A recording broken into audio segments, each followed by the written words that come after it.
Congressman George Santos is under investigation by the FBI for allegedly stealing $3,000 from a dying dog's GoFundMe. And now even elevators are delivering karma. Set up a fake GoFundMe account to try to defraud and cheat a veteran out of $3,000. So can you explain if that happened? Mr. Santos, why does he have text messages? Boss, you have to press the button harder. That you set up this fake GoFundMe account. Mr. Santos? Okay, I'll press it again. This is very serious. Can you explain to your voters and your constituents what happened? Does my freshman app explain why this elevator is so slow? Conversations that you had with him? Mr. Santos, you have a chance now to clear up the fabrications from your career. You made up where you worked from Citigroup, Goldman Sachs. Why did you make up those? Why did you make that up, sir? Can you explain that to voters here? Ugh. Are you going to resign? Is there any? Wouldn't it be better for your voters if you resigned your seat in Congress, sir? Mr. Santos? For the record, 62 seconds. That's how long that Longworth House Office Building elevator took.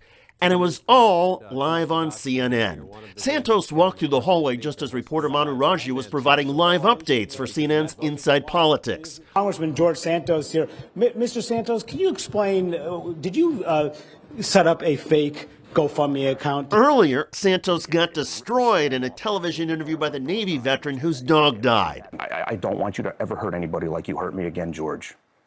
And nobody else should ever have to go through that. I almost killed myself when that dog died. That's why I'm here. I don't want him to be able to do this again. And apparently it's not just GoFundMe pages for dying pets that have Santos in serious trouble.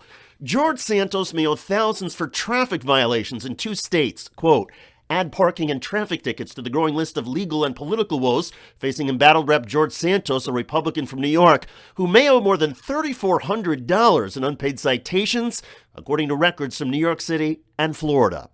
To be fair, many of us have had unpaid parking tickets, but the cumulative effect of all this on Santos is brutal. And now, not only has he been forced by his Republican colleagues to give up his committee assignments, but the calls for Santos to resign from Congress keep getting louder. Santos allegedly lied about his education, lied about having relatives who were Jewish and died in the Holocaust, lied about his career, lied about his homes, lied about his relationship history, and lied about Lord knows what else. All of that might have been survivable, but stealing money from a Navy veteran's GoFundMe page for a dying dog? There is no way Santos will survive this. Politically, Americans will often forgive a politician for being dishonest or for having been caught being a serial liar. But contributing to the death of a dog or cat? For most Americans, that is beyond the pale. And in this case, it's also part of an FBI investigation. Because while Santos will not get charged for animal cruelty, he may still face charges of financial fraud. And legally, that would be enough to get him bounced from Congress. Then again, maybe Santos will barricade himself in a House elevator and stick around for a while. Hopefully, the cameras will be there too. Awkward. I'm David Shuster. Thanks for joining us.